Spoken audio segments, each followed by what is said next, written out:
Ce que je peux vous dire, c'est ce qu'est une lettre de cadrage. Une lettre de cadrage, ça donne un cadre très général sur l'équilibre des budgets de chacun des ministères.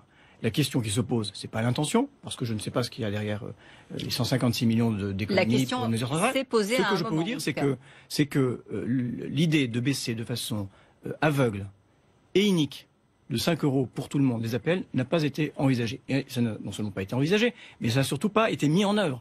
Parce que ensuite, c'est une lettre de juillet que vous évoquez, il y a ce qu'on appelle un dialogue budgétaire avec les ministres, avec des arbitrages du président de la République. Et ces arbitrages, ils n'ont pas été pris, et les propositions de la ministre n'ont pas été celles-là. Voilà pourquoi je peux vous dire que cette mesure de 5 €, ça n'est pas celle du gouvernement précédent, c'est celle du gouvernement actuel, qui est totalement responsable depuis le 18 Une autre méthode qui avait été envisagée à l'époque pour les aides au logement. Quand vous construisez un budget, vous vous posez la question des dépenses nouvelles, des dépenses passées, de celles qu'il faut financer, de l'équilibre budgétaire. Et vous le construisez pas après pas. C'est un chemin qui est long et qui se termine au mois de décembre par le vote de la loi de finances pour l'année suivante. Donc ce que je peux vous dire, c'est que ceux qui renvoient la balle sur le passé, coup d'héritage une fois à nouveau, manquent un peu de courage et surtout d'honnêteté.